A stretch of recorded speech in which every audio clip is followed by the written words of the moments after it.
Thank you for listening to the show on Really Big Something Channel. October 26th, 2017.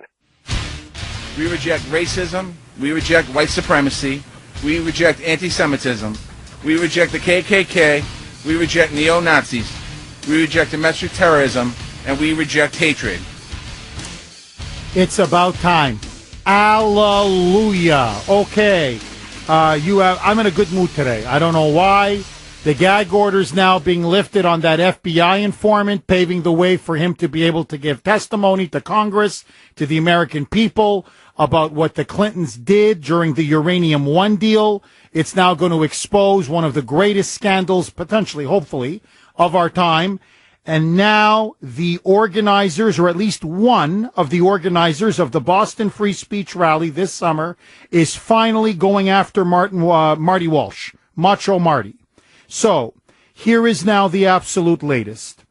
If you remember, there was a free speech rally. It was been done periodically. It'd been done before. However, it was this free speech rally was organized 1 week after the Charlottesville incident. It had been planned beforehand, but it took place a week after. Marty Walsh, who now looks like he's going to coast to re-election, deliberately chose to politicize that event, and either he knowingly lied about it or got his information from the Southern Poverty Law Center and was just so reckless and stupid. Either way, he went out there on a massive fear campaign, ginning up hysteria in the city of Boston, claiming that the KKK was now descending onto the Boston Common, that white supremacists, racists, bigots, haters, neo-Nazis, like in Charlottesville, were going to be holding a rally at the Boston Common. And because of his utterly false, inflammatory, repeated statements, he went everywhere. He held press conference after press conference. He told Channel 4, he told Channel 5, he told Channel 7, he told Channel 10, he told Channel 25, WGBH, NPR, The Globe, The Herald, everybody. The KKK was coming to Boston. Black Lives Matter got involved, and they descended upon the city 40,000 strong. Traffic was shut down. Streets were shut down. Violence occurred. The police had to be brought in huge numbers. Police officers then had rocks, bottles, urine bottles even thrown at them. An old lady, I broke this story on my show, was in fact physically assaulted and beaten up by one of these Black Lives Matter thugs. People who wanted to attend the free speech rally were assaulted. They were prevented from going. And eventually the free speech rally was shut down. They were basically forced out after about an hour. Finally, one of the organizers is suing Marty Walsh. Brandon Navum, he was one of the rally's organizers, has filed a lawsuit. It was filed on Monday in Berkshire Superior Court. And in his lawsuit, which he now wants $50 million in damages, plus $50 million in punitive damages, plus to pay for his lawyer's fees, is saying that Walsh, in his personal capacity, either made knowing lies or reckless false statements by repeatedly characterizing the rally and its organizers as quote-unquote white supremacists or hate groups. And what happened to Brandon Navum is that because he was one of the organizers, and they put out the list of who the speakers were and who the organizers were, there was obviously a huge hate mob inflamed by Marty Walsh. They targeted his work. He was a software consultant. He's based in Lowell. And they targeted his work. And eventually he was fired from his job because the hate mob kept emailing and calling the boss saying, this guy is KKK. This guy is a white supremacist. This guy is a neo-Nazi. Not only did he lose his job, This poor guy was bullied on the internet, massive cyberbullying, received numerous death threats. His reputation has been destroyed. He's lost his job. He now is permanently stained and marked as an alleged white supremacist. That's why he's suing for all these punitive damages, because it's going to be almost impossible for him to find work, because when it's out there on the internet, people do a background check when you apply. They think it's true. And so because of this, Brandon Navum's reputation, his hireability, his career, in many ways his life, has been utterly and completely destroyed. And all of it was a lie. That's the key point. All of it was a lie. In fact, if you were to define them politically, many of these organizers and speakers who spoke at the Boston Free Speech Rally, they're libertarians. Some of the speakers were in fact Bernie supporters, but how do I say this? Anti-war or pro-civil liberties Bernie supporters. So people that were there to speak were speaking about the crucial importance of the First Amendment in a free society and the crucial importance of freedom of speech. Not one of them, not one, had any ties whatsoever to the Ku Klux Klan, to a white supremacy group, to a white nationalist group, to a neo-Nazi group, to a fascist group, none whatsoever. This was a gathering essentially of supporters of Ron Paul and Rand Paul and people who read Reason magazine and some who believe and back Bernie. That's it. That's all. So let me get this straight. In Walsh's mind, in Moonbat, Massachusetts, I just want to be crystal clear on this. If you believe in the Bill of Rights, and if you believe in freedom of speech, and if you believe in limited government, and if you believe in genuine tolerance, and if you believe in the rule of law, that suddenly now makes you the KKK? Because that's what libertarianism is all about. It is about maximizing the freedom and liberty of the individual. If you want to break it down, I'll break it down for you even more. Most of them support the free market, minimal government intervention. By the way, the opposite of fascism, but let that go.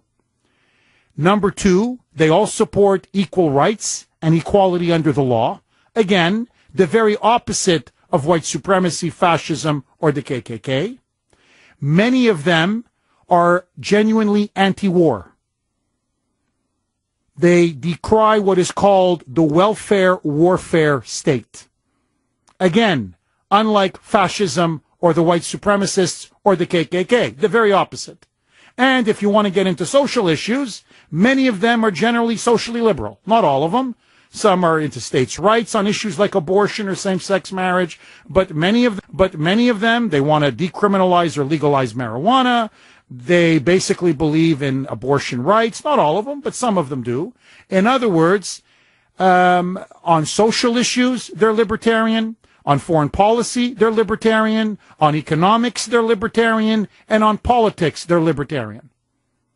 And that's why they sometimes form alliances, say, with people who support Bernie, because on issues of war, on issues of civil liberties, on issues of civil rights, on issues of freedom of speech, they will form alliances, ad hoc alliances, with some members of the progressive left. That's why some Bernie Sanders supporters were there to speak.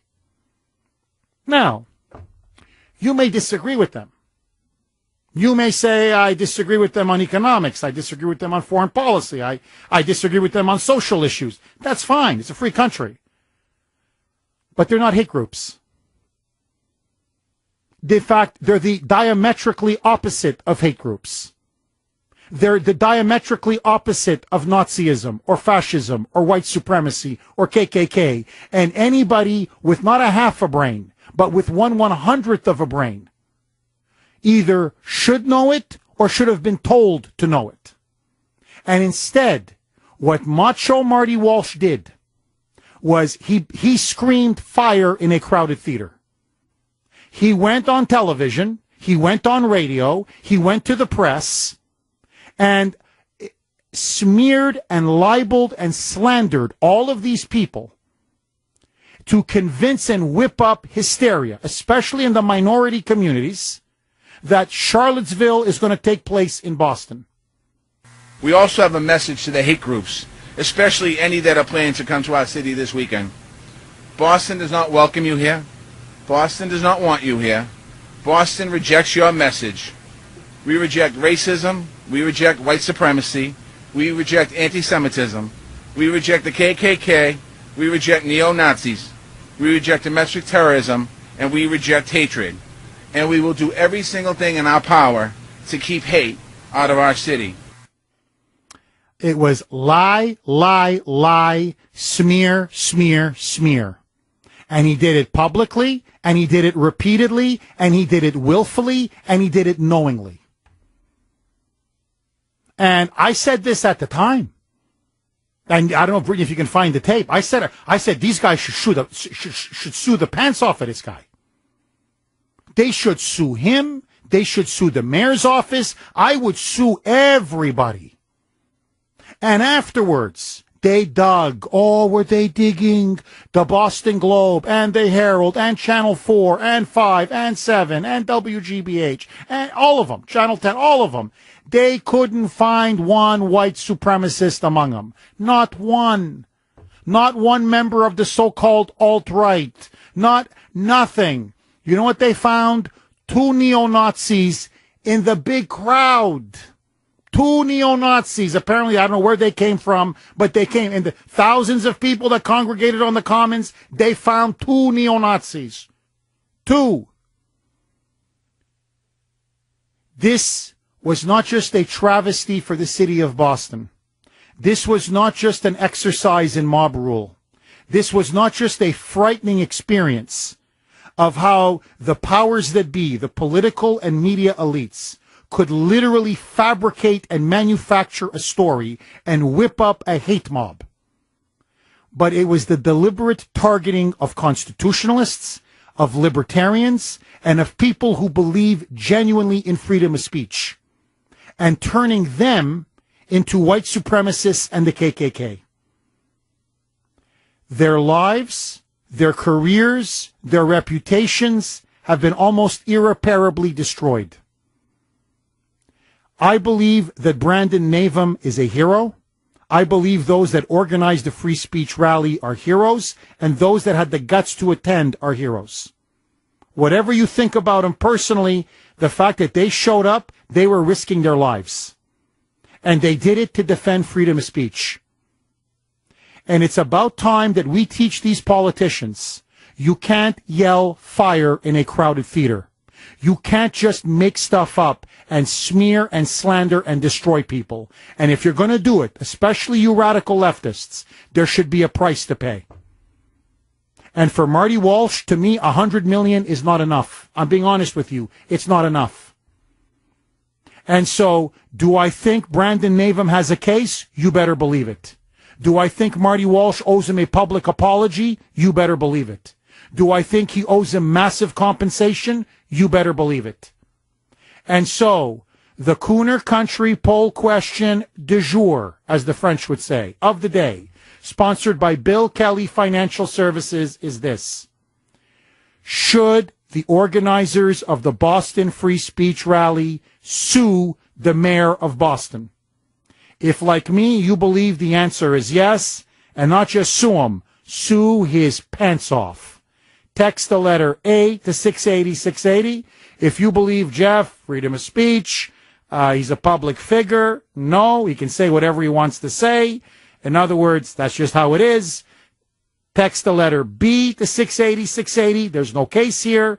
You can vote online at WRKO.com. We're going to have poll results. Your reaction next. Kuhner, You're in the entertainment business. WRKO.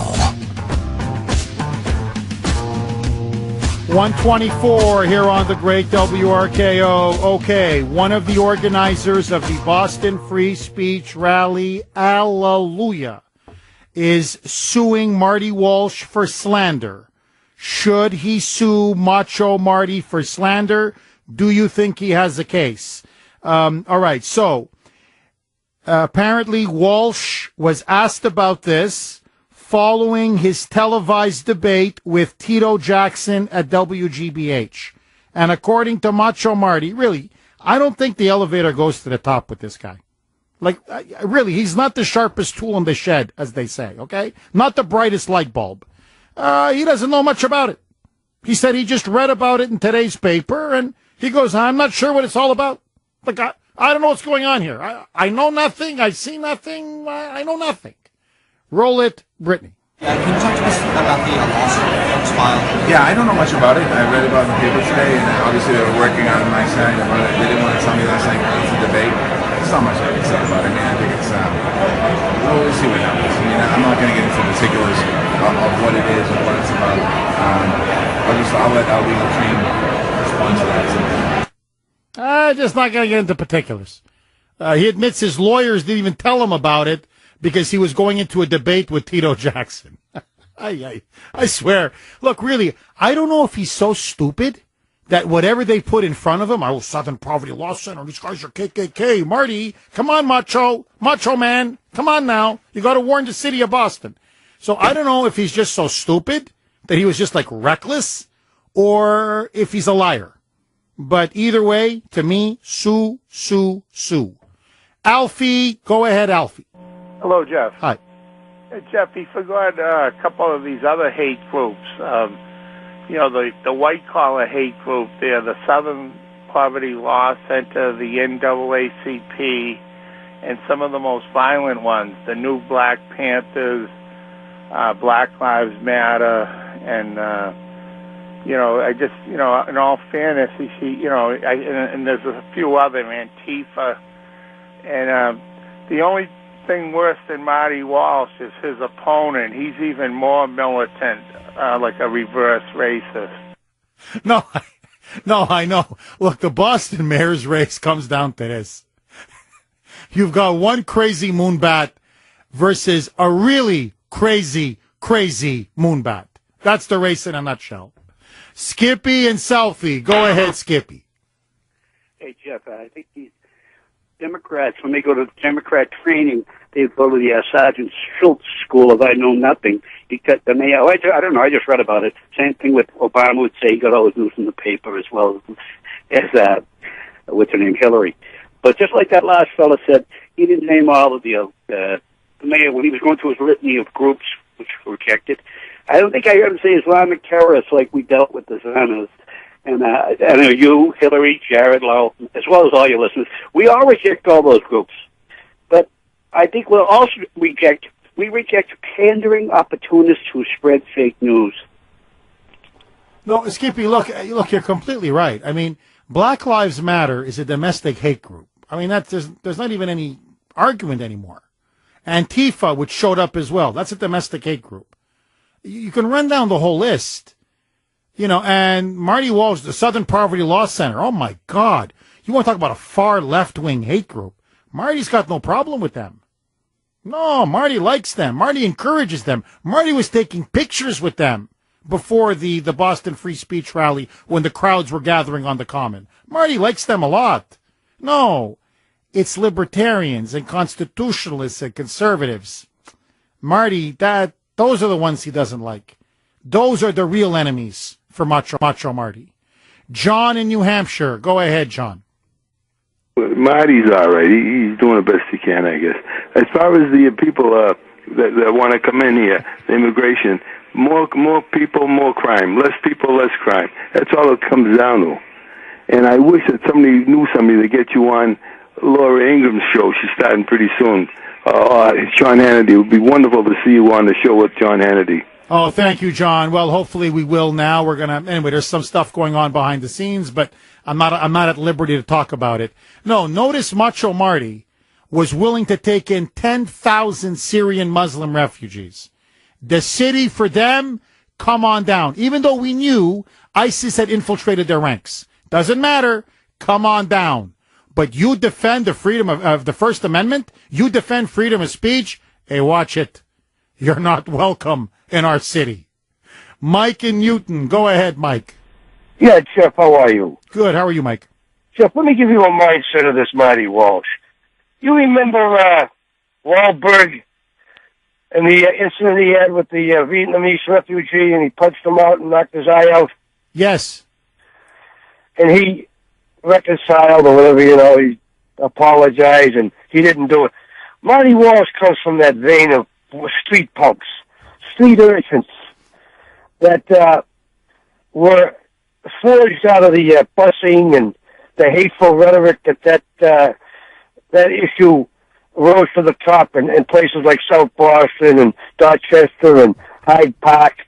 He's a Boston guy, a Boston kid. I'm not saying all of them. A lot of them become priests, become Army soldiers, Marines, but there's an element like Wahlberg, Walsh. I remember sitting in barrooms with these guys, and they'd show black guys looking, urging, for civil rights, and what the word they'd throw around like it was, he's a hypocrite. No, I'm with you. Look, Mike, he's the biggest phony on the planet. And for him to say, I just read it in the paper, BS. BS, you just read it in the paper. You know what? You know the lawsuit's coming. You know you're guilty. You know you smeared these people. And now you're asking yourself, how do we settle? And so if I'm him right now, I'd say, look, what is this? Let's give him something. Let's make him an offer and let's put this behind us. Because I'm telling you, what he did, it wasn't just immoral and unethical. It was disgusting. He smeared everybody who believes in the Constitution, the Bill of Rights, and free speech. Shame on you, Macho Marty. Okay, coming up next, incredible new developments on the Nevada massacre regarding Stephen Paddock. This one, ay. First, let's take it to Evan Heidenrich in the newsroom, who has the latest now on the FBI informant. The gag order has now been lifted. Take it away, Evan. 1:37 here on the great WRKO. Okay, it's time for the WRKO box office to open. Be the sixth caller in to 617-266-6868 to win a pair of passes for the Museum of Science. That's the sixth caller in right now, 617-266-6868 to win. Passes will be sent in the mail. So right now, we're offering 2 passes free for the Museum of Science. Be the sixth caller, 617-266-6868. Brittany, the poll question is, should the organizers of the Boston rally sue Marty Walsh for slander?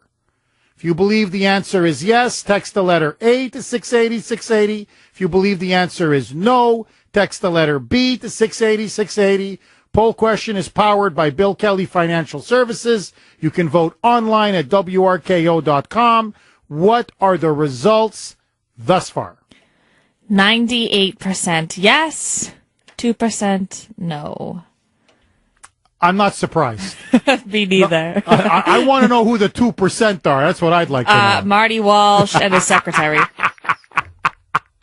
Okay, at 2:05, we're going to have a fresh poll question for you. We're going to do the story. You're not going to believe this. It's coming up at 2:05. They now want to impose more tolls on the road. I'm not kidding. In Massachusetts, they want to impose more tolls on Route 128, Route 93, Route 1, Route 2. They now want to they want tolls everywhere now. Should there be more tolls on the roads, more tolls on the roads of Massachusetts? We're going to discuss that at 2:05. But first, I would be remiss if I did not draw your attention to this story. And I got to tell you now, the investigation into the greatest, or the deadliest mass shooting in American history, the Las Vegas massacre, the massacre at Mandalay Bay, is really now turning into a joke. It's official, really, it's a joke. And it's not Jeff Kuhner that's saying it now. The Las Vegas media is now referring to it as a joke. You have people from all across the country are referring to it as a joke. The victims, family members, They are now referring to it as a joke. Now, why? First, as you know, the timeline keeps changing. So the security guard, Jesus Campos, was shot 6 minutes after the massacre took place. Then it was 6 minutes before the massacre took place. Then it was literally at the same time the massacre took place. So the narratives and the timeline, they just keep changing week to week to week to week. Listen now to this. According to ABC News, they now say their sources within law enforcement are telling them that Stephen Paddock, the shooter, Stephen Paddock's laptop, which was in the hotel room with him as he rained down fire on the concert below, killing 58 people and wounding over 500, that the hard drive in his laptop computer, it's gone. I mean, it's gone. They don't know what happened to the hard drive. It's disappeared. Now, they say the computer was with him in the room. They say he had been using the computer in the room. So that means that during the massacre, during the shooting, he somehow must have either, I don't know what he did, destroyed the hard drive. I don't know. I'm serious. I don't know. Flush it down the toilet. I don't know what this guy, hide it under the bed. They can't find it under the bed. Whatever he did, the hard drive is gone. It's gone. It's supposed to be somewhere in the room, but they can't find it in the room. I don't know. Maybe he threw it out the window or something and it fell on the ground. I don't know, but it's gone. It's literally gone. And what is so convenient about that is now that it's gone, there is so much digital data that is in the hard drive. I don't know. Maybe he hired Hillary Clinton's people and they got rid of it for him or something, Jeff. Check the bathroom, guys. Come on. I mean, no, the Russians did it. Hey, Vladimir Putin, his people did it. The Russians did it. So the hard drive, which is supposed to be somewhere in the room or one of the two rooms, it's gone. Like, it's just gone. Okay. So they can't find the hard drive, which means they can't get the digital data, which will show, what he was researching on the web, what he was looking at, what he was, the websites he went to, everything. That's gone now. So we're going to be even further away from ever finding or discovering a motive, or if there was a network, or if he had other people who helped him. They're also telling us now, according to the local media, they've now researched this themselves, that Paddock had paid off all of his gambling debts before the massacre. And that, in fact, financially, he was in very good shape. So some people were speculating, well, maybe he was just a disgruntled gambler, owed a lot of people money, had spent all his money. No, financially, he was in very good shape, paid off all his debts. Now, here's another one. Get ready for this one. Back to the security guard, Jesus Campos. Okay, remember him? Shot 6 minutes after the massacre, then 6 minutes before the massacre, then he was shot during the massacre at the same time, through the door, 200 rounds. Remember, he said he was shot in the leg, he was wounded. Well, listen now to this. According to the Associated Press and according to the local Las Vegas media, several days after the massacre, security guard Jesus Campos mysteriously, their words, not mine, left the country. He just left. He was ferreted out of the country. It turns out he may have gone to Mexico, which I think is where he's originally from, because according to Customs and Border Patrol documents, they show that the security guard had come back into the United States at the Y-S-I-D-R-O. Ysidro, let me take a guess here, San Ysidro border crossing in California. So he came back a week after the massacre took place. He came back from Mexico, but he came through California. He left apparently several days after the massacre, stayed a few, 3-4 days, whatever, in Mexico, allegedly, and then came back through California. However, His car has Nevada license plates. The car that he was driving, at least the one that crossed from into California, had a California license plate. It was a rental. Now, this obviously begs several questions. First of all, wasn't he shot and wounded? So how is the guy who shot and wounded just gets in a car and goes to Mexico? Like, I mean, what is he, on a gurney or whatever? And in the gurney, he's in the car and he's just driving in the gurney, in the car. Again, that doesn't compute, doesn't add up. Most importantly, here is one of the key witnesses in the deadliest mass shooting in the United States. And you let this guy leave the country? 24 to 48 hours after the massacre took place? You just let him go? You call this an investigation? And then the guy about a week later conveniently comes back in, but this time through California. And what's even more disturbing is that nobody told anybody that he had left the country. Because remember, everybody wanted to talk to the security guard, right? He was the big hero. He was the hero. He was there. He had prevented more people allegedly from getting killed. Now, all of a sudden, they were saying, well, he's incommunicado. No, we just can't find that. He's not ready to talk yet. Remember that? He's not ready to talk yet. So you lied to us. You didn't tell us he was out of the country. Why did you allow him to leave the country? According now to the Mandalay Bay, they say that this was a pre-planned a pre-planned visit before the incident took place. That this was all, I guess he had scheduled vacation time. And God forbid now he shouldn't get his vacation time, so even with the shot leg and everything, he's going to drive into Mexico. That's what they're claiming. Well, it was pre-planned. Okay. And I'll tell you what happened after he planned it. 58 people dead, 500 wounded in one of the greatest massacres in American history. Hello. And he's the key witness. Hello. Sorry, Jesus.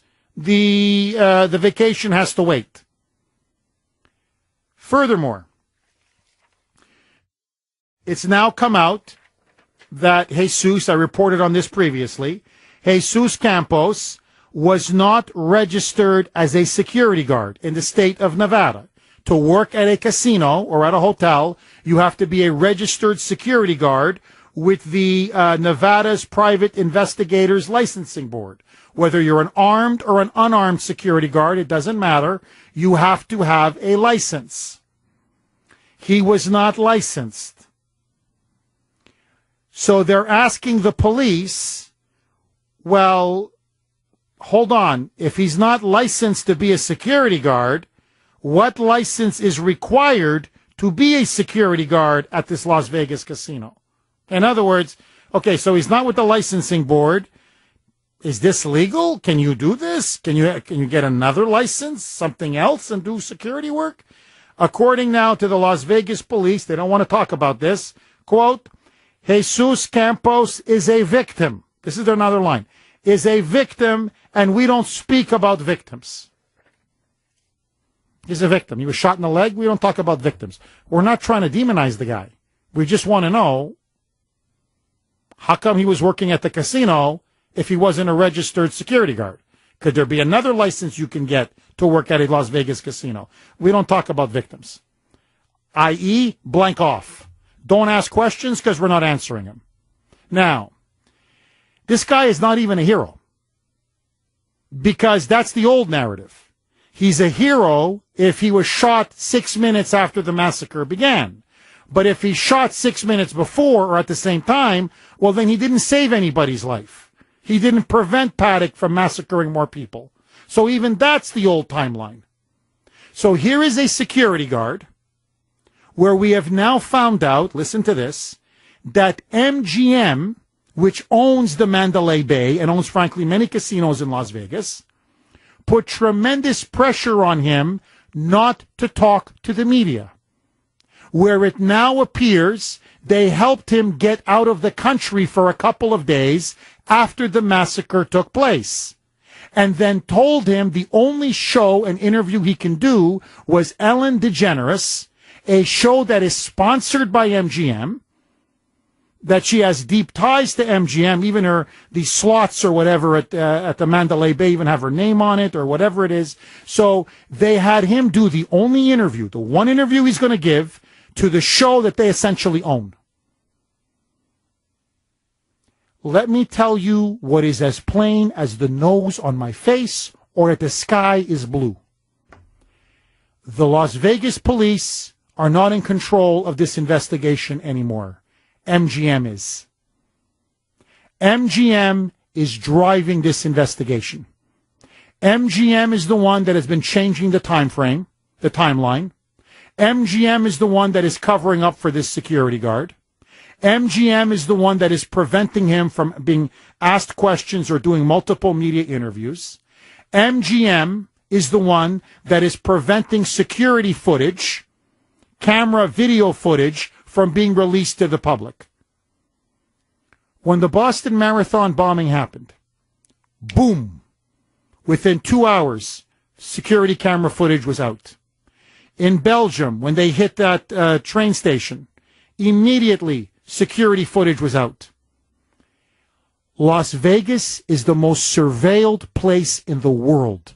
These casinos have security cameras everywhere. They refuse to release any security video footage of Stephen Paddock or the mystery girl that was with him. You know why? Because MGM fears massive lawsuits. And so now it's circle the wagons, protect our financial interests, and cover up, cover up, cover up. 617-266-6868. With MGM now calling the shots, as far as I'm concerned, any conspiracy theory now goes. What's yours? What the hell happened in Las Vegas? Okay, my friends, so the JFK, the last batch of the Kennedy assassination files are being released. Obviously, if there's anything dramatic, I will cover it either tomorrow or next week, I promise. But forget the JFK assassination. In the vacuum now of serious facts and evidence, with a completely botched investigation, where it's obvious that MGM is now running it, I'll tell you what the Vegas media is saying. Pick your conspiracy theory. They're saying it. If there's going to be no facts, you tell me, what do you think happened? Bill in Stoneham. Go ahead, Bill. Hi, Jeff. Hi. I'll tell you what I think, and then I have a question for you. First of all, I don't believe this whole thing. I don't think it's one guy who snapped and then did all of this. I think somebody with very deep pockets is running this whole thing from the beginning. And I think the ultimate end was gun control. I think the people involved were all used. And I don't even think that security guard was actually a security guard. I think he was just somebody that they took out of the country, like you said, and they coached him for a few days on what to say when he got back. And they said, you can only go on Ellen.